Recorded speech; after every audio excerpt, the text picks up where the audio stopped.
अस्सलामुअलैकुम वरहमतुल्लाहि वबरकातुहू अऊज़ु बिल्लाहि मिनश्शैतानिर्रजीम बिस्मिल्लाहिर्रहमानिर्रहीम। डायबिटिक पेशेंट जो होते हैं यानी शुगर के जो मरीज़ होते हैं उनका सबसे पहला रोना यही होता है कि उनमें मर्दाना कमज़ोरी आ जाती है। मर्दाना कमज़ोरी में वो बिल्कुल नाअहल हो जाते हैं कि वो को फिज़िकल अपना रिलेशन कायम कर सकें या कोई इस किस्म की कोई उनकी क़ुव्वत जो होती है, उनकी फ़ोर्स जो होती है वो बिल्कुल ख़त्म हो जाती है। ये क्यों होता है? इसके ऊपर शुगर कितना असरअंदाज होती है या शुगर कैसे असरअंदाज होती है, इसका इलाज किया जा सकता है, इसका इलाज है भी या नहीं, ये सारी बातें मैं बताऊंगा। पूरी वीडियो देखें, आपको बहुत ज़्यादा फ़ायदा होगा। मैं हूं डॉक्टर हाफिज़ दस्तार अंजम, आप देख रहे हैं यूट्यूब चैनल। मेरा आज का जो मौजू है वो है erectile dysfunction due to diabetic patient. Sugar के मरीज़ों में मर्दाना कमज़ोरी का मसला जो है उसकी ट्रीटमेंट की जाएगी, उसकी काजेज़ बताए जाएंगे, उसको मैनेज करने का तरीका बताया जाएगा कि आप कैसे कर सकते हैं।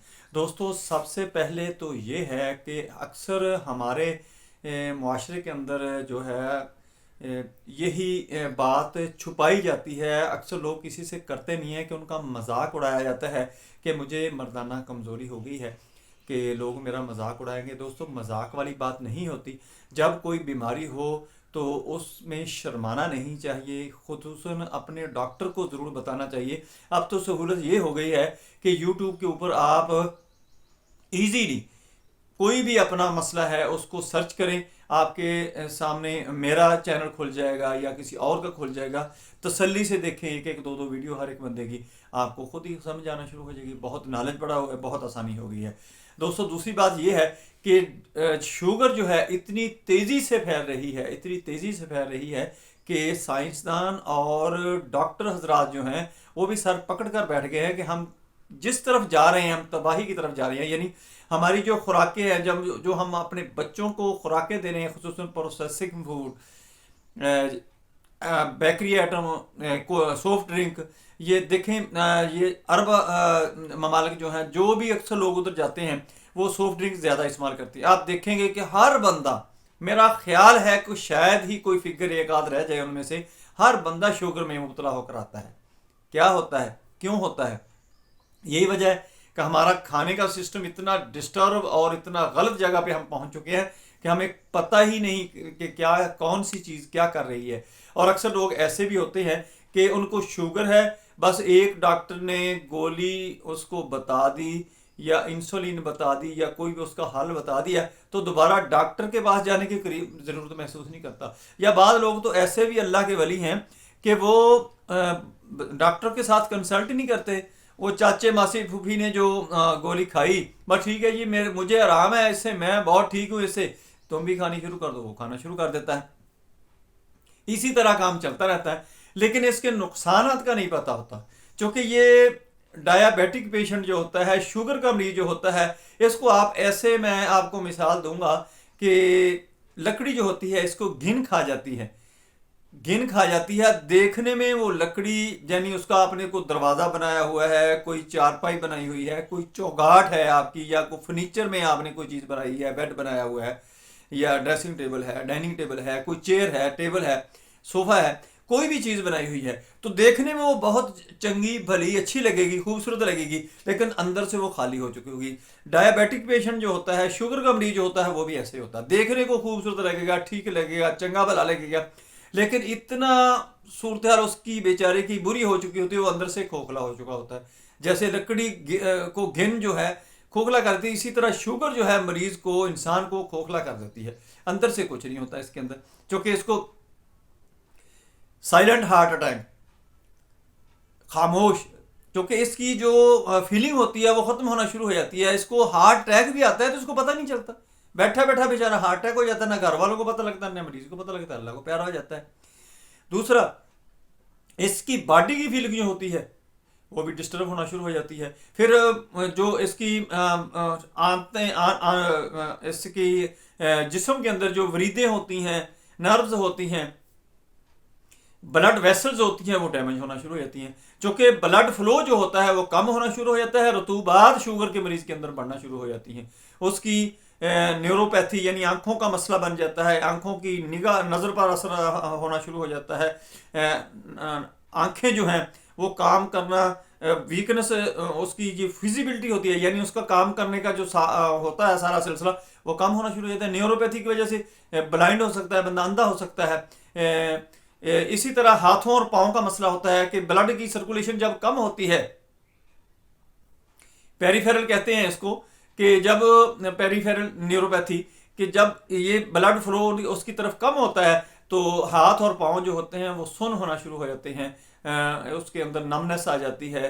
बाज़ दफ़ा तो ये होता है कि कोई चीज़ आप पकड़ते हैं आपके हाथ से गिर जाती है, फिर आहिस्ता आहिस्ता यही डेवलप होता है ये सिम्टम, तो बहुत ज़्यादा मसला ये बनता है कि गैंग्रीन हो जाती है, फिर हाथ पाँव या अंगूठा या उंगली कटवाना पड़ जाती है। ये बहुत डेंजरस सिचुएशन बन जाती है। इसी तरह अंदरूनी सूरत हाल होती है कि मरीज़ के गुर्दों के ऊपर असरअंदाज हो जाती है, मरीज़ के मुंह के अंदर ओरल इन्फेक्शन हो जाता है, प्रॉब्लम आ जाती है। हमारी जो प्राइवेट पार्ट्स होते हैं यानी सेक्स ऑर्गन जो होते हैं वहाँ ईचिंग आ जाती है, वहाँ प्रॉब्लम आना शुरू हो जाती हैं। पाँव की उंगलियों के दरमियान प्रॉब्लम आ जाती है, फंगस आ जाती है, इसी किस्म के इन्फेक्शन होना शुरू हो जाते हैं। दोस्तों इन चीज़ों को लेते हुए जब हम देखते हैं तो डायबिटिक का जो पेशेंट होता है सबसे पहले उसका सेक्स का मामला जो होता है वो डिस्टर्ब होता है। उसके बाद क्या होता है कि उसका जो सेक्स का एक सिस्टम है कि जब हम सेक्स के लिए जहन बनाते हैं, हमारे हार्मोन प्रोड्यूस होते हैं, तो वो सेक्स ऑर्गन जो होता है हमारा, जो खुसूसन उज़्व मखसूस होता है, औरत में हो या मर्द में हो, दोनों में, उस वक्त उसकी तरफ ब्लड फ्लो बढ़ना शुरू हो जाता है। जो डायबिटिक पेशेंट होता है, शुगर का मरीज होता है, उसका ब्लड फ्लो तो पहले डिस्टर्ब होता है, जैसे दूसरे ऑर्गन की तरफ डिस्टर्ब होता है इसकी तरफ भी डिस्टर्ब होता है। फिर ये होता है कि इस तरफ जब ब्लड ने जाना है उसका फ्लो तेज होता है, उसका वापसी का जो सिस्टम होता है, ये कुदरत का निज़ाम है, वो बिल्कुल आहिस्ता आहिस्ता होता है। वाल्व होते हैं वो उसको ब्लॉक करके रखते हैं, उसको रोकते हैं, उसको डिले करवाते हैं। जब वो वाल्व मफलूजी हालत में चले जाते हैं, कमज़ोर हो जाते हैं, तो वो ब्लड फ्लो जिस तेज़ी के साथ जाता है, पहले तो उसके अंदर तेज़ी नहीं रहती, जितनी की तेज़ी उसके अंदर होती है वैसे ही वो सर्कल करके वापस आ जाता है। इसलिए वो इरेक्टाइल डिसफंक्शन, प्रीमेच्योर एजैकुलेशन, ये दोनों का पेशेंट बन जाता है और ख़तरनाक सूरत हाल में चला जाता है। बाद तो ऐसे मरीज़ मैंने देखे हैं जो खुदकुशी की तरफ भी चले जाते हैं, इतने मायूस, इतने डिसहार्ट हो जाते हैं कि किसी को बता नहीं सकते, किसी के साथ शेयर नहीं कर सकते, लेकिन वो अंदर से सोच सोच के इतने परेशान हो जाते हैं कि एक जगह आती है कि उनको कुछ भी नज़र नहीं आता, वो सुसाइड कर लेते हैं और उसके काज का भी किसी को पता नहीं चलता। यार कहता है ये ठीक ठाक था, इसको पता ही नहीं क्या हुआ, इसने ये फैसला क्यों कर लिया।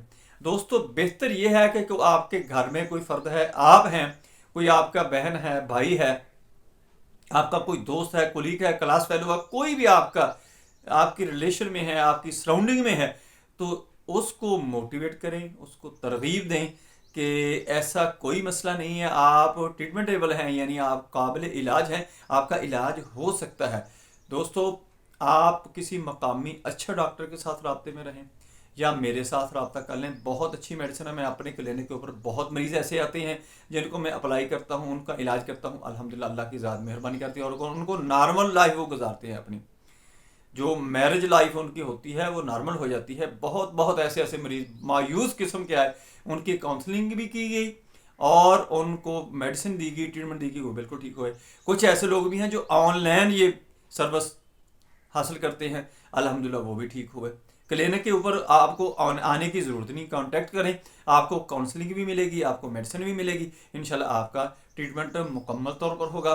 ये आपका मसला जो होगा erectile dysfunction, diabetic patient, sugar मरीज के अंदर जो ये मर्दाना कमज़ोरी का मसला होता है या टाइमिंग का मसला होता है, यानी मर्दाना कमज़ोरी यहाँ तक पहुँच जाती है कि उसके अंदर तनाव ही नहीं आता, तनाव आता है तो फ़ौरन ख़त्म हो जाता है, तनाव रहता है थोड़ी देर के लिए आता है, टाइमिंग जो होती है वो इस काबिल ही नहीं होता कि इंटरकोर्स किया जाए या दुखूल किया जाए, उससे पहले ही सारे का सारा मामला डिस्टर्ब हो जाता है। इस तरह हम जो रिलेशन होते हैं वो भी डिस्टर्ब होते हैं। ये रिलेशन जो होते हैं इनके साथ इनका बहुत ज़्यादा अमल दखल होता है। दोस्तों अब आते हैं हम कि इसकी तशखीस क्या है, शुगर की तशखीस क्या हो रही है, कि आम रूटीन में टेस्ट हैं, इसके टेस्ट करवाओ। बाद लोग ये होते हैं कि टेस्ट करवा के बाद में भूल ही जाते हैं, बस वो मेडिसिन खा रहे हैं, ये नहीं कि कम हो गई है, बढ़ गई है, कम हुई भी बहुत ज़्यादा ख़तरनाक है। और एक मैं रिकमेंड करूँगा कि आप HbA1c अपना टेस्ट जरूर करवा लिया करें, क्योंकि इसके अंदर 3 माह का जो उसकी रूटीन देखी जाती है शुगर की, उसमें क्लियर हो जाता है कि ये शुगर का मरीज है या नहीं है। ये आप 3 माह बाद 6 माह बाद जरूर करवा लिया करें HbA1c, ये टेस्ट करवाएं, आपको क्लियर हो जाएगा। ये करवा लिया। अब आपने देखना है कि आपने मेडिसिन इस्तेमाल करनी है। दोस्तों सबसे पहले आपने जो मेडिसिन इस्तेमाल करनी है वो करनी है सेलेनियम 3x। सेलेनियम 3x ले लें, सुबह दोपहर शाम उसकी 2-2 गोलियां आपने चूसनी शुरू कर देनी है। इसके साथ आपने लेनी है एसिड फास्ट। एसिड फास्ट दोस्तों 200 ताकत में लेनी है आपने। मैं तो अक्सर मरीज को गोली के ऊपर या टैबलेट्स के ऊपर बनाकर देता हूं। आपने अगर डायरेक्ट कतरे इस्तेमाल करने हैं तो फिर भी ठीक है, नहीं तो टैबलेट्स के ऊपर भी इस्तेमाल कर सकते हैं। 200 ताकत में ले लें और इसकी 1 गोली सुबह 1 गोली शाम को आपने लेनी है। 2 ग्राम की हो वो आपने 1 गोली सुबह 1 शाम। अगर आपने कतरे लेनी है तो 5-5 कतरे सुबह शाम इस्तेमाल करें। मॉस्कस 30 ताकत में लेनी है, वो आपने सुबह दोपहर शाम उसके भी आपने 3-3 कतरे लेने हैं या गोलियों के ऊपर बना लें। सुबह दोपहर शाम 1-1 गोली लेनी शुरू कर दें। दोस्तों इन मेडिसिन को आप इस्तेमाल करेंगे और इसके साथ अपनी खुराक डाइट अच्छी करें। सुबह शाम बेहतर है कि सुबह शाम 2 वक्त आप वॉक करें, हल्की फुल्की एक्सरसाइज करें, योगा करें, मेडिटेशन करें जिसको हम मुराकबा कहते हैं, नमाज अच्छे तरीके से पढ़ें, लंबे सजदे लंबे रुकू करें। आप सारे का सारा मामला आपका ठीक हो जाएगा, कोई पैसा भी आपका नहीं लगेगा। अगर आप मुराकबा मेडिटेशन नमाज की तरफ आते हैं तो आपको मेडिसिन की भी जरूरत नहीं है। आप मेडिसिन इस्तेमाल ना करें, इनकी तरफ आ जाएं, अल्हम्दुलिल्लाह अल्लाह की ज़्यादा मेहरबानी फरमा देगी।